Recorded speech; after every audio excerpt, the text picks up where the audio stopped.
Good day, Trader's Edge with high-tech trading analysis.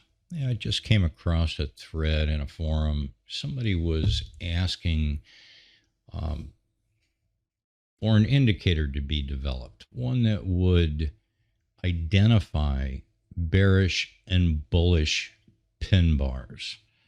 And I thought I would take the opportunity of, rather than just doing it for them, demonstrate how this might be done. You know, we only have two conditions here. We want to identify if a bar is a bearish pin bar, and apparently all of these bars fit into that condition, or we want to identify whether it's a bullish pin bar, and these. So what it looks like to me is that the open and the close, the open, close, open, close, open, open, close, open, close, they all fall within a certain percentage of the lower portion of the bar. And then the same thing goes for the bullish. So, what is that percent? I would say let's make that user configurable and say we could make it the bottom fourth, the bottom third, the bottom whatever. How would we identify what that would be? Well, what's the range of the bar? We take the high minus the low, we get the range, right? We can multiply that by whatever percentage we want, and we'll get the range of the upper or lower portion that we want to be in. We take the high or the low and minus or plus that, and we've got that condition filled. Okay, so might have went a little fast there, but let's just bring over an NinjaScript. Let's create a new indicator. This won't take but about 5 lines of code. We'll call this PinBar.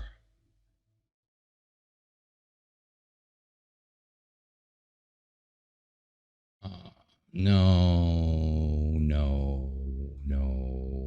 Yeah, we said we needed a percent, right?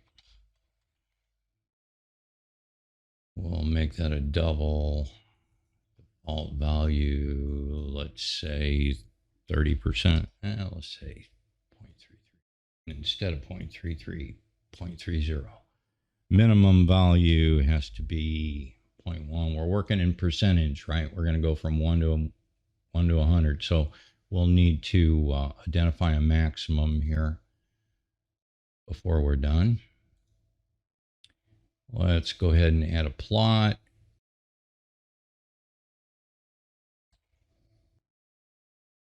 Let's make that a bar, and let's just make that a different color. I don't know why it won't let me change the width. We'll do that in the code. Next, generate. Okay, simple enough. I have some basic videos on what you're looking at here, each one of those steps. That's all pretty basic stuff, right? So in this, the only thing that we've added down here is that. So all I've done here is I've just created an indicator through this automatically through the script, and I've cleaned up the code a little bit. I can tend to be a little anal about that. So put some, I tend to like to put my exposed values up above any of the other properties that come up here. But all of this should be very basic, simple enough. Anyone should be able to get this far. Now let's come back to our example. We need to identify whether or not it's a bearish pin. Now, what are the conditions that meet this to make this either true or false?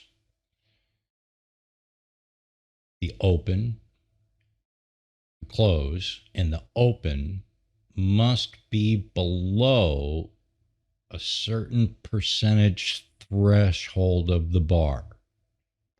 So how did we just say we were going to determine that? We're going to take the high to the low times the percent to get the range of the bar that the open and the close must be below or equal to, however you want to code that, right? But you're going to have a price of this bar that both of these have to meet or be below in order to qualify for this condition. And the same thing would go here. You're getting, it's the same range. You're just taking it from the top versus the bottom. So how would we do that? Let's just declare a double so that we can store the price. And we'll call this the price of a bear pin. Okay, and what did we say that was going to be? I know that I'm going to need a couple.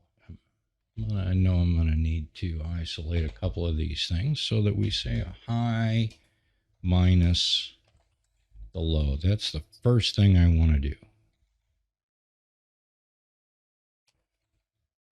And then I want to multiply that range by the percent.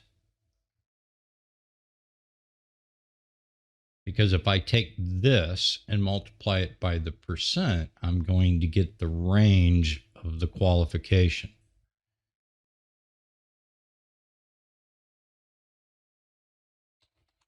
And we made that user configurable up here, right?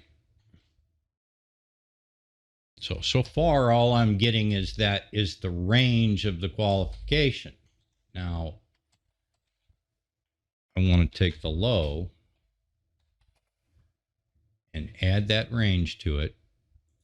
I want to take the low of the bar and add my percentage to it that these two have to be below.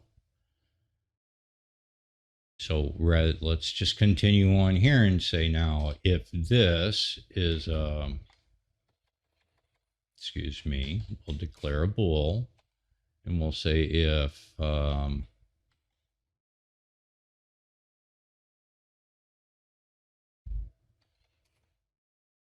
I don't understand why my keyboard is giving me such an issue this morning. Okay, so we're saying here now, then the open has to be less than our price bear pin, right? You know what? I don't know why I'm typing so much.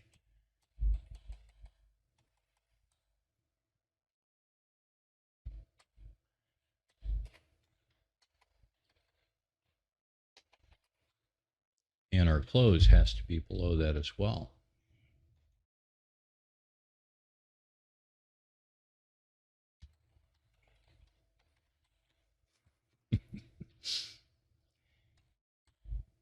So this is going to be true if the open is below this price, or the close and the close is below this price. Now, whether you made that below or equal to, since that is a price. So if you're saying 25 up here instead of 3, it has to be in the bottom quarter or the upper quarter. Has to be equal to or not.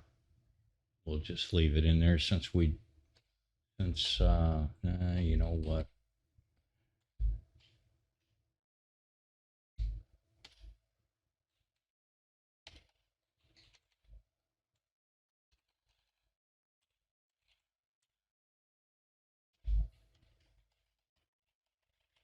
Just going to give that a max value down there.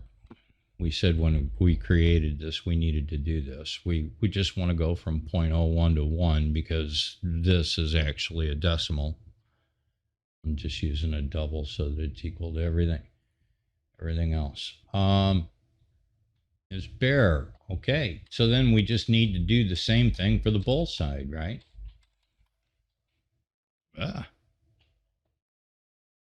Copy and paste that. bull. And if it's the bull, we're just looking at the high side minus the same range, right? Because it's the high, the low, and the percent. That's going to give us the qualifying range of what we're saying is a pin bar. Simple enough. And then this just needs to be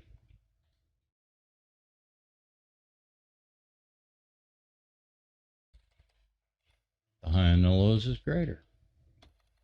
So now we have its bear, its bull. Now we just need to assign our plot. It's the first plot, the only plot, value 0. And then here we can say, well, easy enough, is bear. If that condition's true, we're going to give it a -1. Okay? If it's not, well, then we're going to check the is bull. Okay, and then if that condition is true, we're going to give it a 1. And if neither of those conditions are true, we're going to give it a 0. So then what we're saying is we want to use this in the strategy analyzer, and we're saying that a bull is equal to 1, and a bear pin is equal to -1, and no pin is equal to 0, right? Now, the value that I've declared that they've stuck down here, the pin bar plot, the plot that we created in the indicator when we created it, we can rename this whatever we want. Let's get rid of that plot right there. So pin bar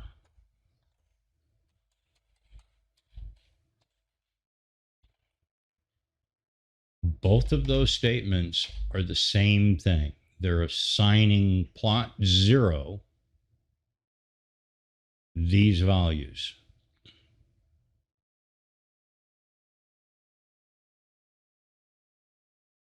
Now, I only need one. You know, I prefer working with this rather than the values. Sometimes, yeah, we're not going to get into that. But look at this, 5 lines of code. Let's compile this. Oh, got something wrong. It's the same name, PinBar, PinBar. I'm using PinBar somewhere. It's a class name. I can't do that. Sure, I understand. Okay, well, maybe that's why we called it PinBar plot. My bad.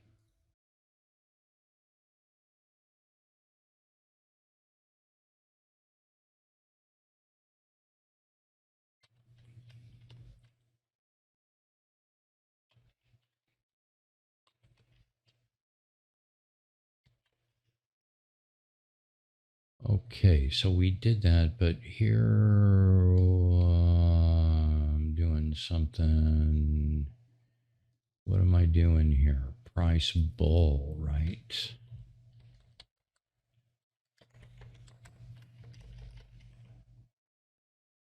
And this is price bull. Price bull. Okay, now that. Now, let's see if that works.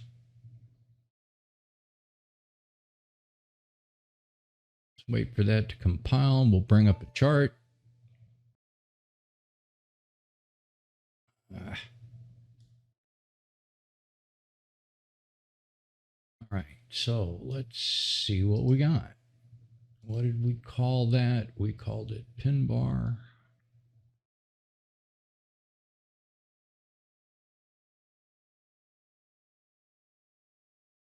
There's a bar that meets our condition. That's an upper pin bar. That's an upper pin bar.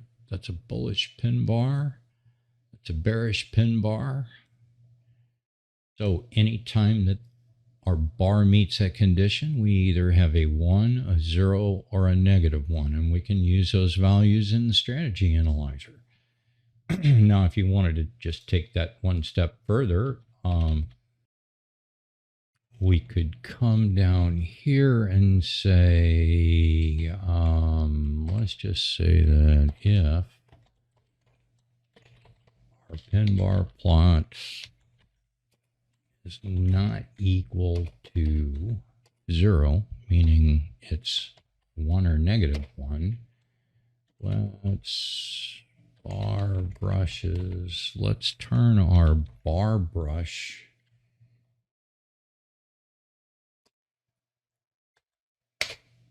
to a particular color. So I guess the easiest way to do this would be if it's a bear, is bear, because we defined it up here, right? So we're just saying if it's a bear, let's make it brushes red. And if it's not, well, first of all, let's check if it's a bull. Because if it's a bull, we'll green,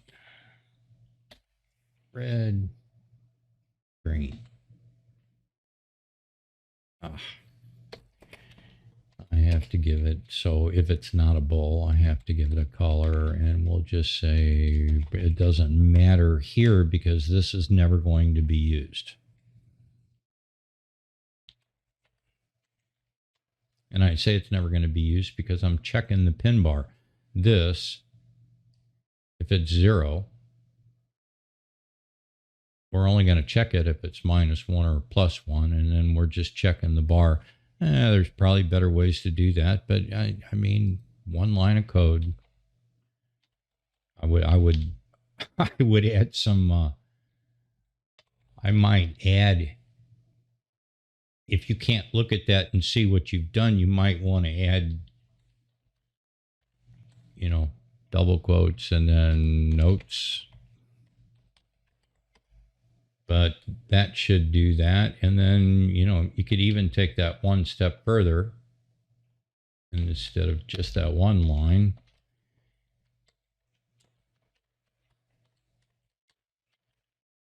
we could say draw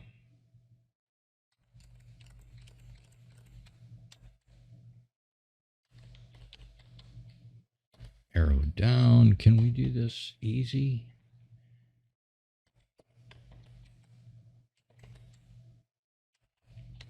This bear.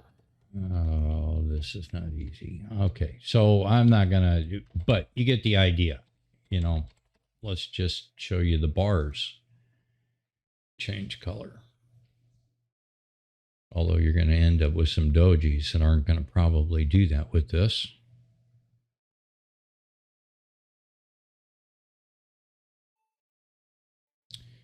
After it compiles, we refresh. Red, red, red, red, green. Simple enough to color a bar. We just have to assign it a color. Okay, hope that was simple enough.